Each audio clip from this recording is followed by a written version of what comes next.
What's up, everybody? I'm Mr. Second Passport, and today we're going to talk about car rental scams in Ecuador. Now, this is probably very common in a lot of other Latin American countries too. It's something to keep in mind before you rent down here.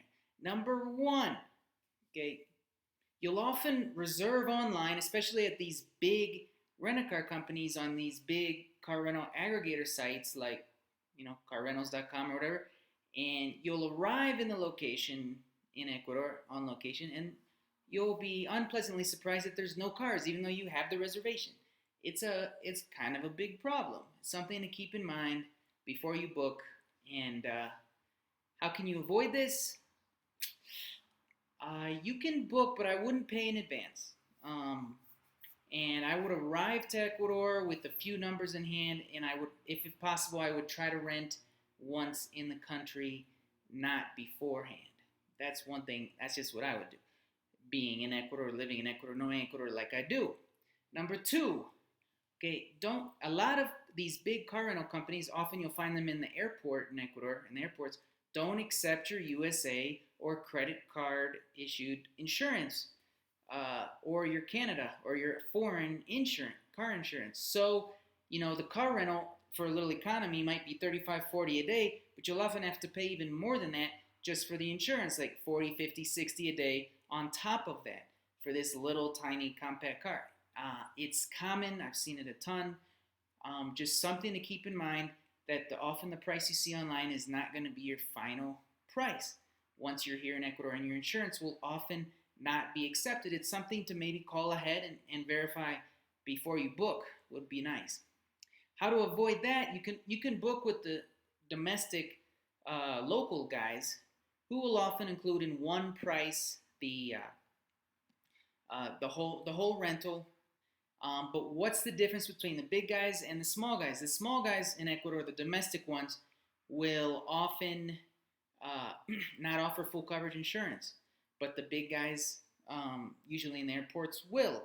So it's just something to keep in mind. They'll offer a basic insurance that's included in the daily rate, and that often covers you minus a deductible, $2,000 or whatever it is, that you often have to leave that as a voucher, or a freeze on your credit card before you rent.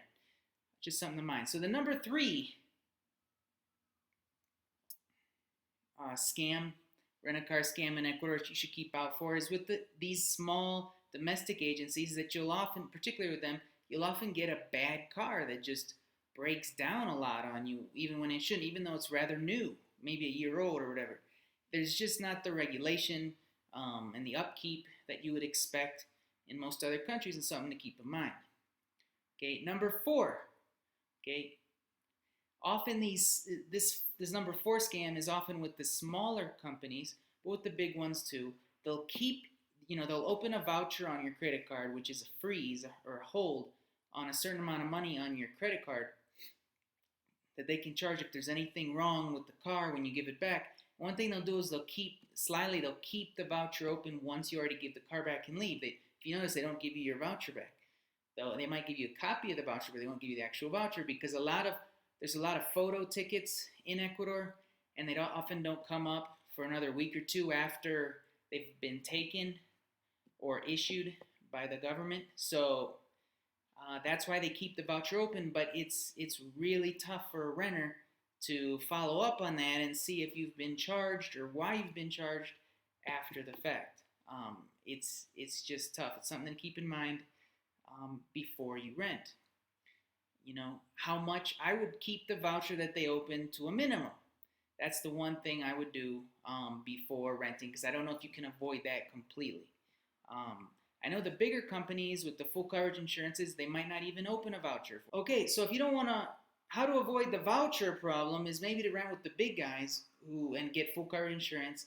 There's a chance they might not have to open a voucher for you, and if they do, maybe try to find a company that opens the smallest voucher possible, least amount of money possible, because you know that it's going to stay open even once you leave, and it's really kind of hard to control. Okay, number five, if your car does have problems, this is often with the smaller companies, If the car does have problems and you get maintenance without notifying them, they'll often tell you, sorry, it wasn't confirmed or verified that maintenance, so we won't pay you back, even if you show them the receipts. So it's something to keep in mind. Always contact the agencies where you rented from before you get car maintenance and tell them, look, this happened to the car, I had to do this. Otherwise, they might not pay you back for that, which is pretty crazy, but I've seen it often here in Ecuador. Just 5 things to keep in mind before you rent cars in Ecuador. I would suggest coming to Ecuador first before you rent. Don't try to book online.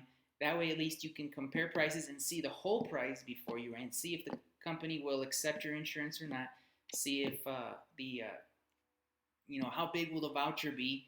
Maybe you get a great price, but when you get there online, but the voucher is going to be huge, and because of what I've told you, maybe it doesn't work. It's not going to work. So that's why for all these factors, I suggest comparing online, but wait until you get to Ecuador to book a rent a car. Maybe your first or second day in the country, not your very first moment in the country, should be a rent a car experience. It's just something to keep in mind before you rent in Ecuador.